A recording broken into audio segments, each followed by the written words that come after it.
Ok, les paso lista. Azul Jimena, Presente. Naomi,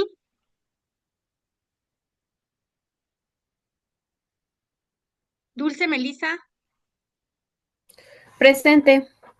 Dulce. Amanda Guadalupe,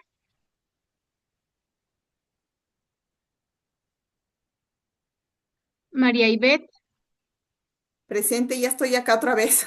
excelente. Aquí Susana, está. muy bien. Juan Ramón,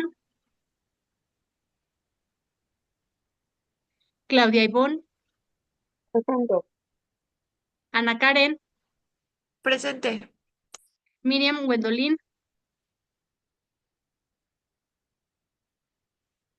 José Manuel, Daniel,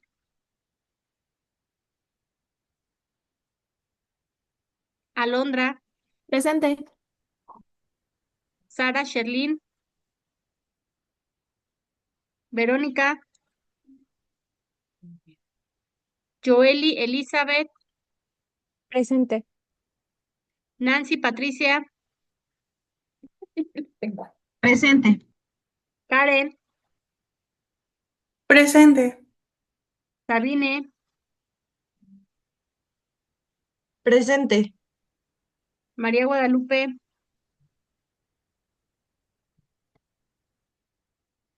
Brenda Karina, Presente. Presente. María Guadalupe y Brenda Karina, ¿verdad? Sí. Sí.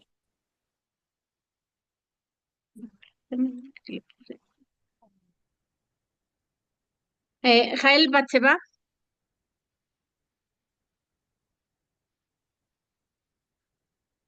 no está, Jael Batseba, ok. ¿Alguien de los que se va incorporando faltó de pasarlo en la lista? Yo soy Sara Mateos. Mateo Rivas Sara, ok. ¿Alguien más? Yo, maestra Daniel Linares. Daniel. ¿Alguien más? Ok. ¿Listo? ¿Está listo el equipo que va a exponer el día de hoy?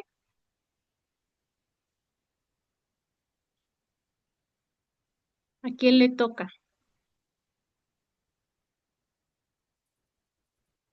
Equipo 3, si no se me aparece. Sí, a ver dónde está el equipo 3. A ver, déjenme revisar mis listas también.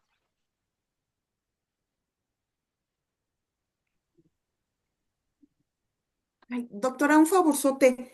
Yo fui Sí. de las últimas en entrar a las clases. Escucho que hay grupos, pero de aquí no sé si estoy en algún grupo. A ver, déjame revisar. Por favor, gracias. A veces en lo que los demás se van incorporando. Oh, me ayuda.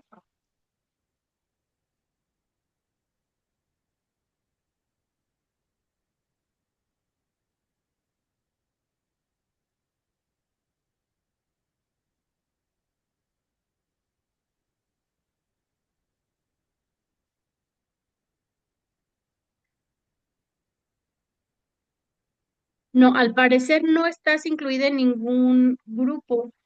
Ah, bien. Sí, porque no, los escucho, pero dije, no, nunca me dijeron de algún grupo.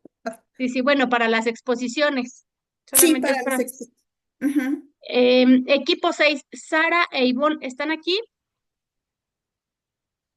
Sí, profesora. ¿Pueden ayudarme a incluir a su compañera Ivette, por favor? Sí, claro. Te agradezco mucho. Gracias. Mira, te pones de acuerdo con Ivonne y con Sara, por favor. Sí, gracias, doctora. No, con gusto. Alondra, Karen y Daniel, ¿están listos para su exposición? Sí, mi compañera va a compartir Ah, la... ok, cuando gusten, aquí los Ok, esperamos. sí, maestra.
Buenos días, compañeros y maestra. ¿Sí se me escucha? Sí, Sí, Ok, sí, se escucha, sí. bien. Nosotros les vamos a presentar lo que es Pedagogía del Naturalismo con mi compañera Alondra, Karen y un servidor, Daniel Linares.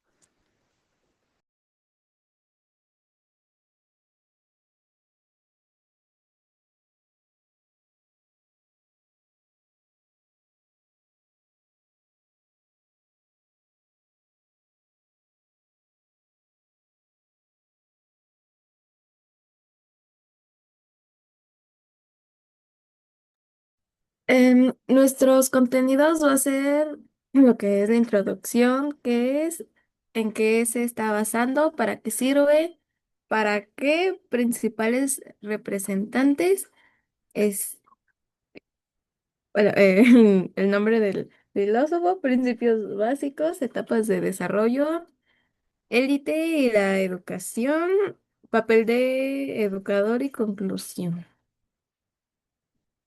A ver.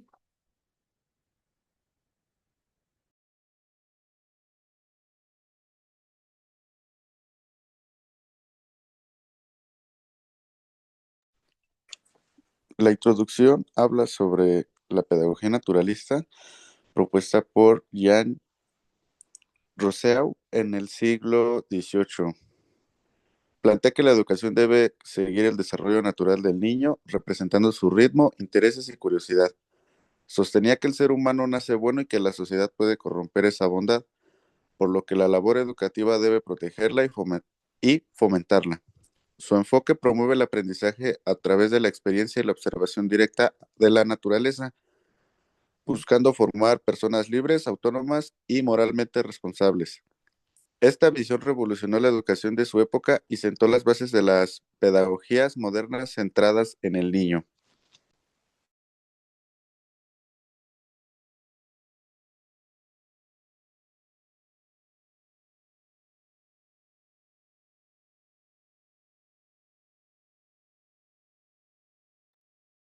Mi compañera creo que tiene un problema con el micrófono, maestra. A ver. Mm, ¿Ya lo pudieron solucionar o alguien más explica esta?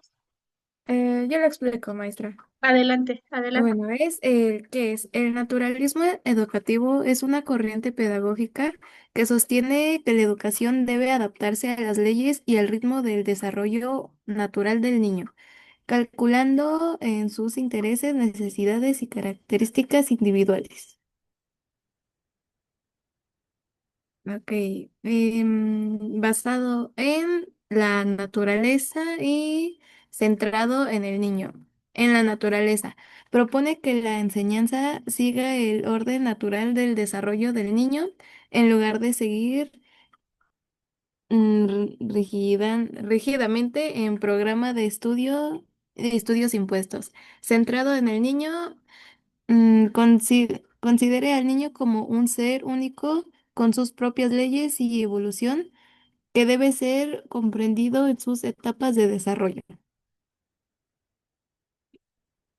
La experiencia utiliza la observación directa, el juego y la interacción con el mundo físico como herramientas fundamentales de aprendizaje.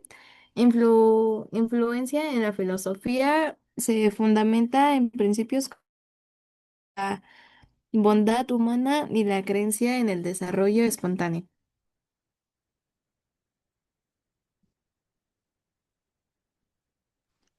Yo les voy a explicar para qué sirve. Sirve para formar individuos más libres, autónomos y con un desarrollo integral, al usar la observación, la experiencia y el contacto con la naturaleza como principales métodos de aprendizaje, buscando un conocimiento auténtico, práctico y aplicable a la vida cotidiana, promoviendo el bienestar y el pleno fortalecimiento de las capacidades individuales.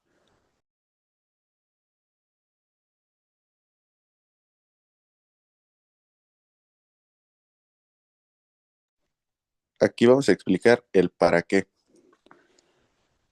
Principalmente es en el desarrollo integral, aprendizaje significativo, formación de un ser social y la educación liberada. Es decir, en desarrollo integral hablaríamos sobre promover desarrollo personal, y el desenvolvimiento de todas las capacidades de un niño. En aprendizaje significativo sería fomentar el aprendizaje auténtico, útil y aplicado a esa vida cotidiana. La formación de un ser social, buscamos evidentemente individuos socialmente conscientes que piensen en el bienestar de los demás, un poco más empáticos. Educación liberada permite el pleno fortalecimiento de la individualidad del estudiante y promueve una actitud de curiosidad y creatividad.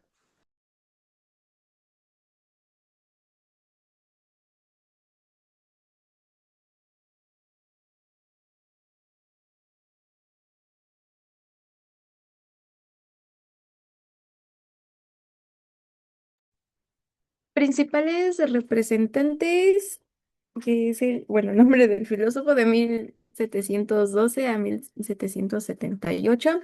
La primera, considerando el padre del naturalismo pedagógico en su obra Emiliano o de la Emilio de la Educación, ¿sí, no? Dif- El Emilio. mm, ok, define que la educación debe representar la naturaleza del niño y su proceso evolutivo.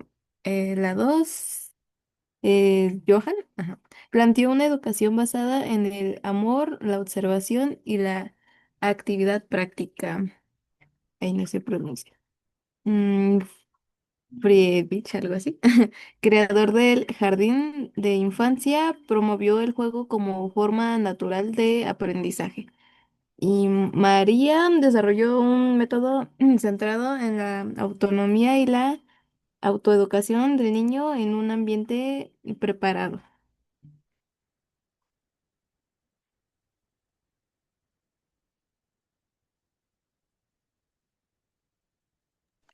Vamos a hablar de Rousseau. Y aquí tengo una pregunta para la clase. ¿Ustedes creen que el ser humano nace malo o la sociedad lo corrompe? Nuestro entorno nos corrompe, por lo menos lo que yo pienso, Daniel.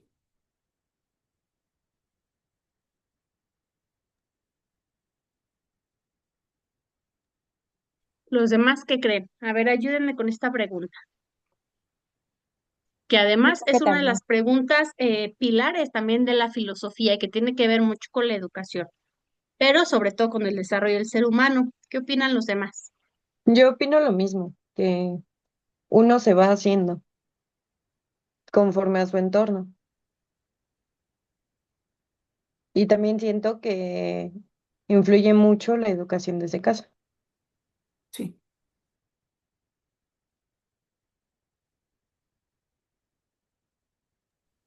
Los demás, los demás. Ok. Rousseau planteaba que el hombre nacía bueno y la sociedad lo corrompía. Entonces, él defendía mucho ese apartado. Y hablando brevemente de él, sería que fue un filósofo, escritor y músico suizo-francés. Fue un personaje bastante influyente de la Ilustración. Nació en Ginebra y pasó una gran parte de su vida en Francia. Sus ideas eran la educación natural. Entre sus obras más importantes se encuentra El contrato social, donde expone una teoría sobre la democracia y la voluntad general. Y Emilio colaboró con él para hacer la, ¿cómo se le llamaría? Ese mismo contrato social de la educación, que propone un modelo educativo centrado en el desarrollo del individuo. También influyó en la Revolución Francesa y en el pensamiento político moderno, destacándose por su crítica a la desigualdad y a la corrupción social.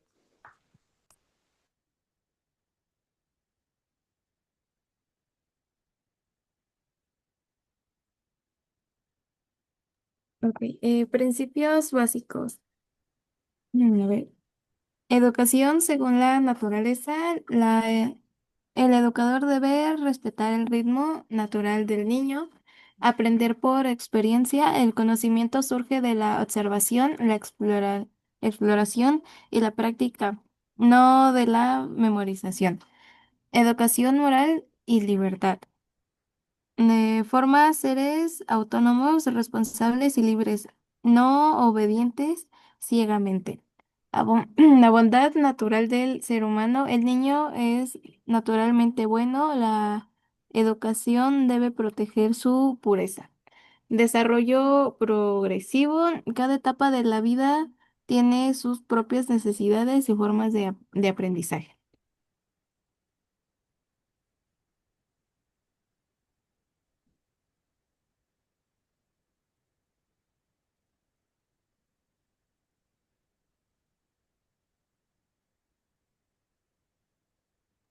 Aquí tenemos una tabla sobre etapas del desarrollo, que la infancia se considera desde el nacimiento a los 2 años. Entre las características tenemos que son sentidos, movimiento y curiosidad.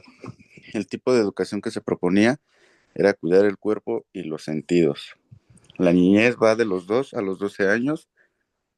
En la característica principal tenemos que es aprender por experiencia. El tipo de educación que se les inculcaba era experiencias directas con la naturaleza. En la adolescencia, de 12 a 15 años, la característica principal era el razonamiento y juicio moral, es decir, educación intelectual y moral. En la juventud, de 15 a 20 años, teníamos lo que es sentimientos sociales y amorosos, educación moral y social.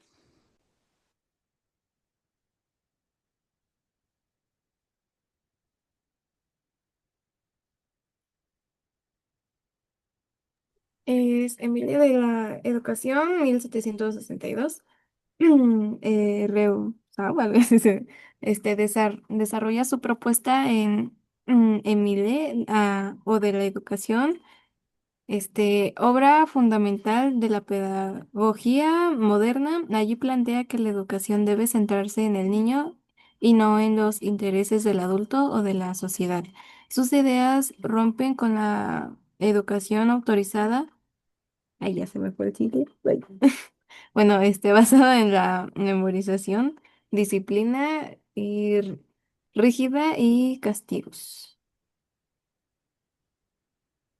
Papel del educador, observar el desarrollo del niño, diseña situaciones para que él aprenda solo, evita castigos y recompensas artificiales y acompaña sin dominar.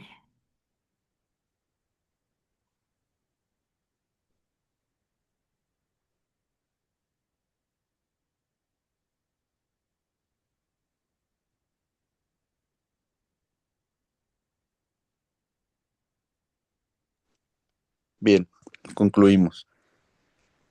Rousseau revolucionó la educación al colocar al niño en el centro del proceso educativo. Su pedagogía naturalista, basada en la bondad natural, el aprendizaje por experiencia y el respeto por el desarrollo espontáneo, marcó el inicio de la educación moderna. Su obra sigue siendo clave para comprender debates actuales sobre autonomía, libertad, métodos activos y el papel del educador.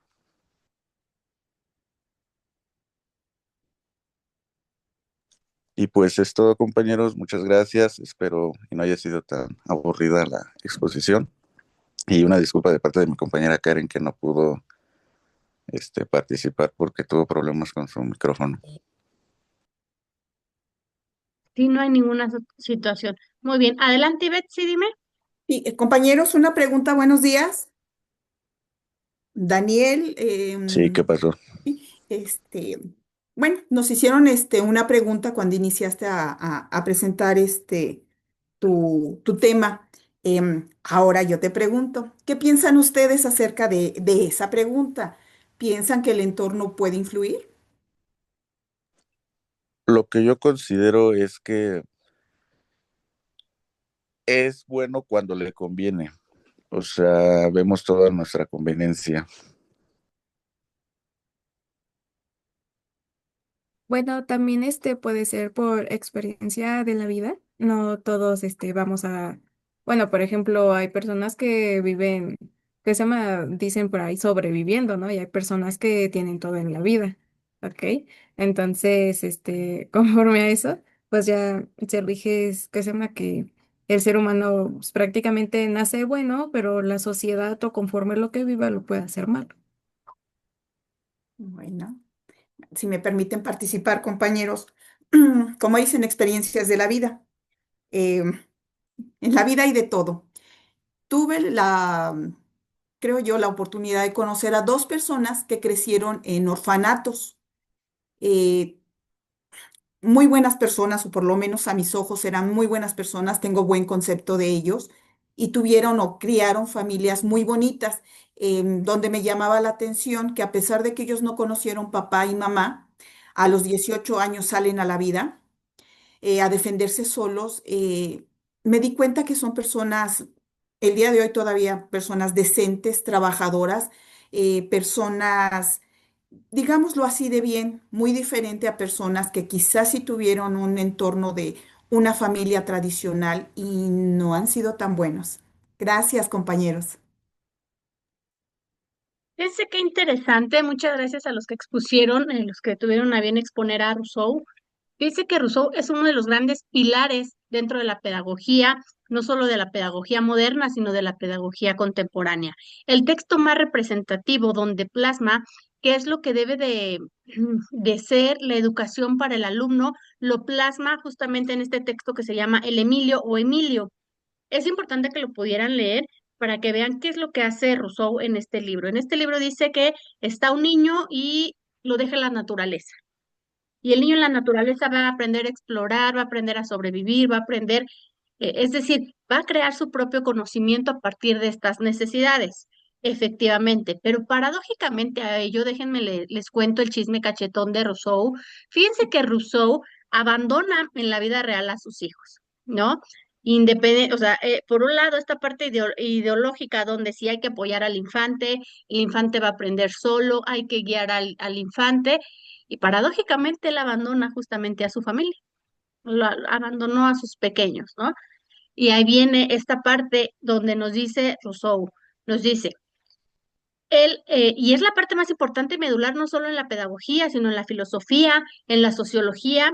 Retomamos mucho a Rousseau porque él nos dice que efectivamente el ser humano nace bueno y se corrompe en la sociedad, pero también está el versus, ¿no? La contraparte, que es Maquiavelo, también un autor muy interesante, ¿no? Y además un personaje histórico sumamente interesante donde Maquiavelo nos dice que no, que el ser humano es malo de nacimiento, nace malo y se va corrigiendo en la sociedad a partir de de ciertas características que te la familia o que te la sociedad. Adelante, Daniel.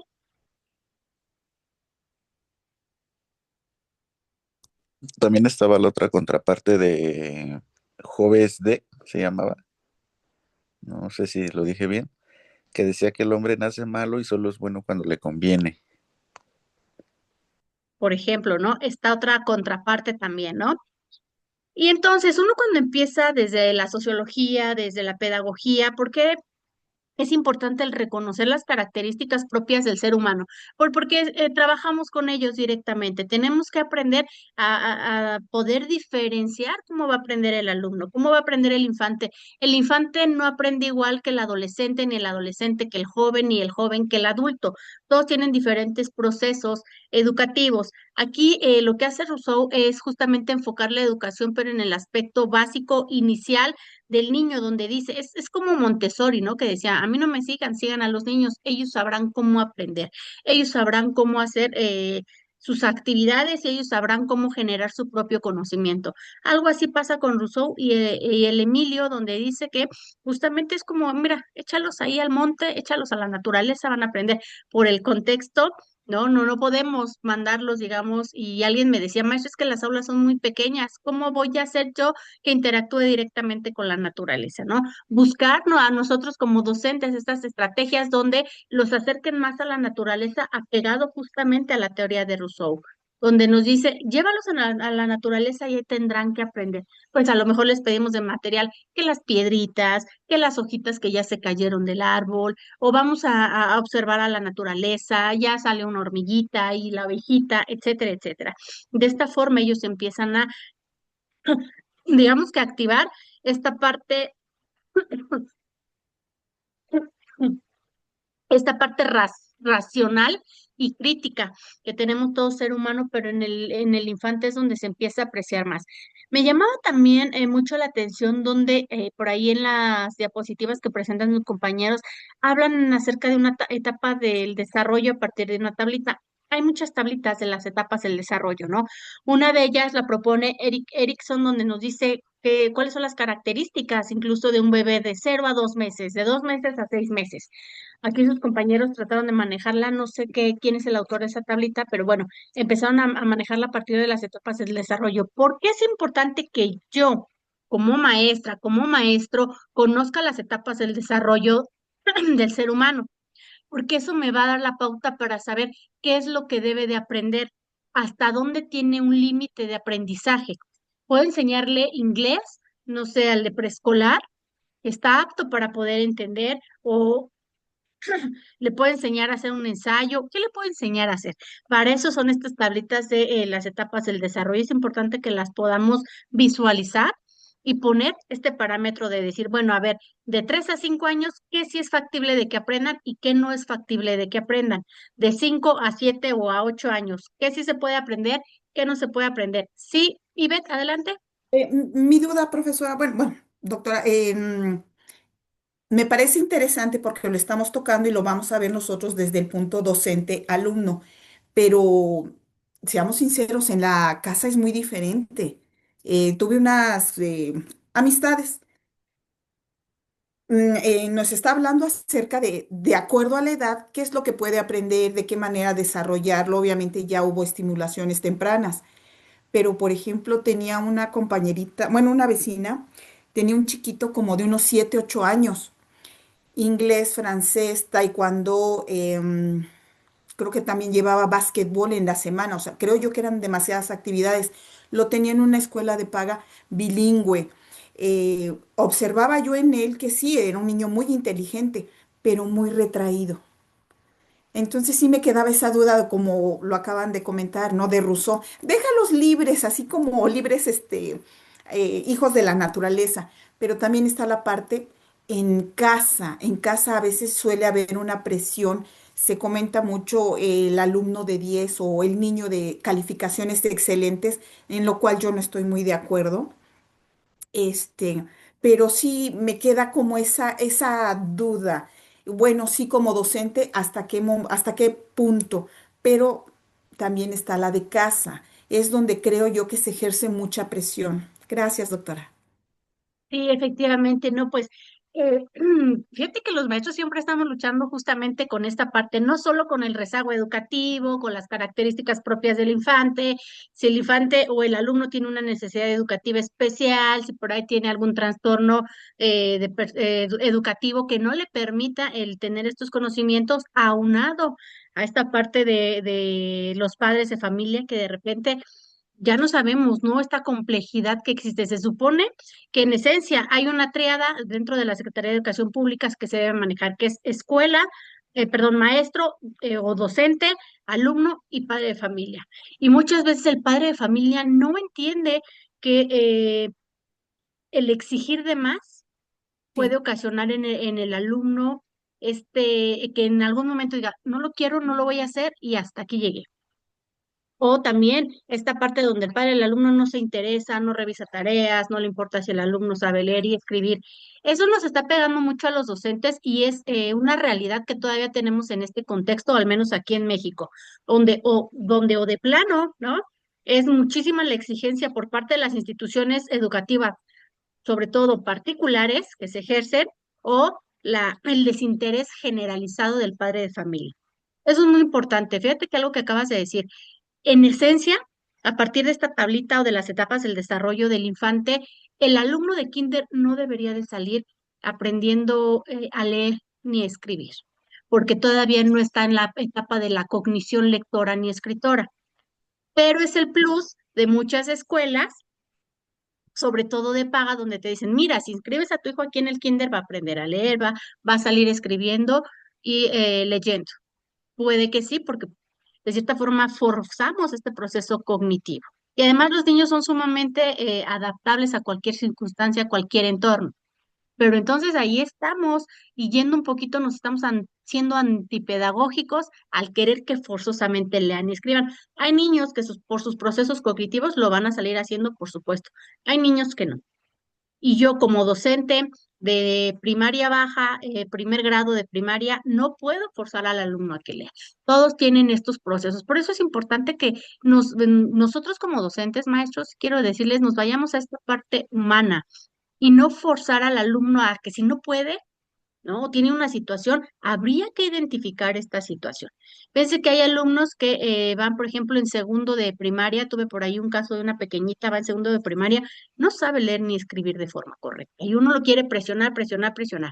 Cuando uno habla directamente con el padre de familia, bueno, ¿por qué no está aprendiendo a leer la pequeñita, ¿no? ¿Qué está pasando? ¿Hay alguna situación? Y efectivamente, ¿no? Nos comenta la mamá, es que mi hija tiene epilepsia. Entonces, estas situaciones, ¿no? Y siempre está convulsionando constantemente, por supuesto que dañan esta parte neurológica del cerebro del infante y por supuesto que dejan marcas y dejan huellas y definitivamente esta pequeñita va muy atrasada en estos procesos, pero es parte de su formación y es parte de esta enfermedad que está acarreando esta pequeñita. Yo no la voy a obligar de esencia yo sé que no la puedo obligar porque no es su proceso, porque va a ser muy difícil que esta pequeñita pueda ser una gran oradora posteriormente. Va a ser muy complicado que esta pequeñita pueda escribir textos muy complejos. A lo mejor con el tiempo y va creciendo, etcétera, y se va adecuando y está bien, pero por el momento yo debo de ser más empática y retomar esta parte de humanidad con mis alumnos. Si el programa me marca que tengo que ver 10 temas, y resulta que yo veo a mis alumnos con gran rezago, es imposible que los vea. Me voy a adecuar a los que sean importantes y a los que ellos puedan entender. Ahora bien, si mi temario viene con 5 temas y yo a fuerza les quiero dar 10 temas porque me quiero sentir o porque la escuela me lo exige, también hay que entender que hay un tope y que hay un límite para la misma práctica cognitiva no solo del infante, de todo el proceso. A un niño, por ejemplo, de los de secundaria, están pasando, y hay una tablita de Eric Erickson que sí se la recomiendo que la vean mucho, que habla justamente de estas etapas del desarrollo, donde nos dice que los chicos que están en la pubertad, ¿no? Generalmente están en la secundaria, pues están atravesando cambios muy dolorosos, a eso se le llama adolescencia, adolecen. Etimológicamente hablando, la palabra significa que adolecer es doler, les duele crecer y están en esta parte de la identidad. Y muchas veces queremos tener a los alumnos sentados, mirando al frente, no, casi casi no respiren, ¿no? Entonces, y Rousseau justamente nos decía, déjalos, al final del día ellos van a ir encontrando esta parte de la identidad y por supuesto que nosotros solamente vamos a ser los guiadores en su proceso de educación. No, no somos sino un instrumento que ellos van a utilizar para potencializar esta parte cognitiva. Sí, habías levantado la mano otra vez, Ivette. Y este, yo, bueno, estoy de este lado estudiando, pero sí veo mucho em, los padres de familia que pagan una escuela, mucho, sobre todo alrededor lo he visto, son muy presionan a los profesores. Eso es algo que me quedó como muy presente. Yo los veía y los escuchaba, no, y es que la maestra no le enseña bien, la maestra no está. Y si mi hijo no saca dieces es porque el profesor, la profesora no está, no deja la suficiente tarea. Y yo me quedaba, "Ah, ¿qué? ¿De qué hablan? O sea, ellos quieren ser los maestros, tomar el papel, no sé, pero sí, por ahí supe de un caso de que puede ser un niño, obviamente hay niños de dieces, como hay niños que lo saben, pero no son de dieces. Y demandaron a la directora. Gracias, doctora.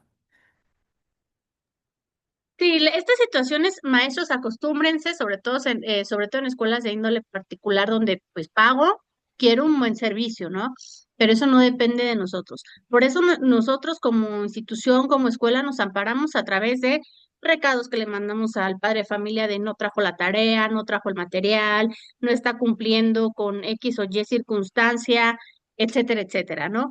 La prueba más fehaciente para el padre de familia es, lamentablemente, el examen. Este es el examen, esto es lo que está sacando tu hijo, necesito que me ayudes en casa a repasar los temas, yo ya aquí vi estos temas y esto y esto. ¿Y qué nos ampara a nosotros como docentes? Algo muy importante que también viene una tablita de las diapositivas de sus compañeros es la planeación. ¿En función de qué planeamos? Por eso es muy importante la planeación para saber qué es lo que van a ver tus hijos, en qué tema, de qué fecha, a qué fecha voy a avanzar, en qué tema, para que todos podamos, digamos, estar en la sintonía de decir, mira, aquí en mi planeación yo justifico el por qué van a traer este libro, yo justifico el por qué van a hacer esta actividad. Y en la planeación es muy importante que adecuemos, ¿no? También el currículum, es importante el poder adaptar el currículum o la malla curricular, por supuesto que se puede hacer a partir de las necesidades propias del alumno. Detecto en dónde están mal y a partir de ello es como trabajo, ¿no? Y entonces Rousseau es una de las bases, justamente uno de los pilares educativos de la pedagogía, donde nos hablan justamente de cómo se debe de educar, cómo se debe hacer una educación inicial para que entonces el alumno pueda seguir desarrollando su potencial al máximo, siendo nosotros meramente un instrumento para que él pueda seguir avanzando y pueda seguir potencializando su educación. De verdad, le recomiendo mucho, si pueden leer también a los que expusieron el libro El Emilio o Emilio, es un texto muy interesante que además nos empieza, a nosotros como maestros ya nos empieza a retumbar, ¿no? Ciertas postulaciones que hace en el Emilio el autor Rousseau. Entonces, me parece muy interesante, muy bien. ¿Alguien más tiene alguna duda, alguna pregunta? Y ya de si somos buenos, si somos malos, pues digamos que ya lo vamos a dejar en un conflicto filosófico, sociólogo del pensamiento, donde, eso sí, yo siempre se los he dicho y es obviamente es mi percepción, cada quien tendrá su opinión, pero yo siempre lo he dicho y lo voy a mantener siempre. Si queremos ser buenos maestros, solo basta con que seamos buenas personas. No hay otra forma de ser buen maestro. Yo podré tener 1000 maestrías, 1000 doctorados, 1000 licenciaturas y muchos diplomados que me avalen, pero si soy una maestra nada empática, soy una maestra nada observadora, soy una maestra que está en la apatía, no voy a contribuir mucho en la educación de mis alumnos. Entonces, siempre vuelvo a repetirlo, para ser una buena maestra, un buen maestro, siempre hay que ser una buena persona. Eso sí, ¿no? Eso me va a abrir un panorama mayor acerca de las problemáticas y me voy a sensibilizar más a partir de las situaciones propias de cada uno de mis alumnos. ¿Ok? ¿Dudas, preguntas? ¿Me ayudan prendiendo sus cámaras, por favor, para la evidencia del día de hoy?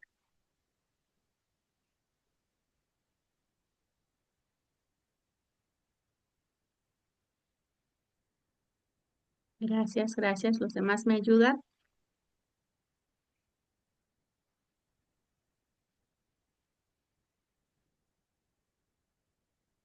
Listo.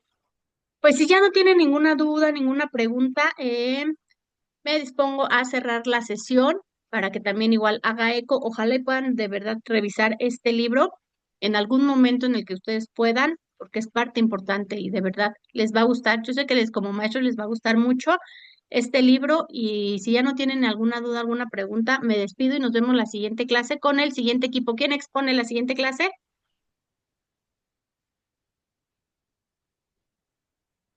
Creo que falta el equipo 4. A ver, es que aquí tenía mis...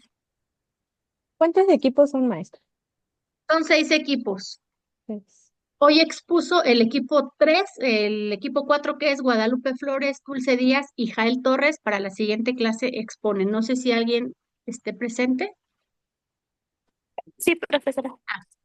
Ok, gracias Oh, Lupita. sí. Expone la siguiente clase, ¿vale? doctora, equipo 6, ¿qué tema tiene? Equipo Disculpe. 6 es Sara Mateos e Ivonne Hernández y exponen, déjame ver, reconstrucción pedagógica en Estados Unidos.